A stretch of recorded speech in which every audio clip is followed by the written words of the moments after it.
গণতন্ত্র পুনরুদ্ধারে শিগগিরই দেশে ফিরবেন তারেক রহমান, জানালেন ডাক্তার জাহিদ। তৃণমূলে গ্রহণযোগ্যরাই আগামী নির্বাচনে বিএনপির মনোনয়ন পাবে। নির্বাচনে জয়ী হলে শাসক নয় সেবক হবে জামায়াত, চীনা প্রতিনিধি দলকে ডাক্তার শফিকুর রহমান। প্রতিবেশী দেশের হস্তক্ষেপ নিয়ে দেশবাসীকে ঐক্যবদ্ধ থাকার আহ্বান। যুক্তরাষ্ট্রের কোম্পানিগুলোকে বাংলাদেশে আরও বিনিয়োগের আহ্বান প্রধান উপদেষ্টার। প্রেসিডেন্ট ডোনাল্ড ট্রাম্পকে ঢাকা সফরের আমন্ত্রণ।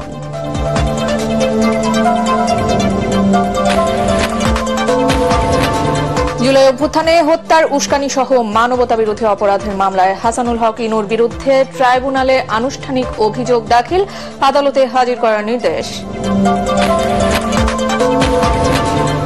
রুগ্ন ৫ ইসলামী ব্যাংক একীভূত হলে শেয়ার বাজারের সাধারণ বিনিয়োগকারীরা সবচেয়ে বেশি ক্ষতিগ্রস্ত হবে বলছেন বিশ্লেষকরা। ক্ষতিপূরণে সুনির্দিষ্ট আইন করার তাগিদ।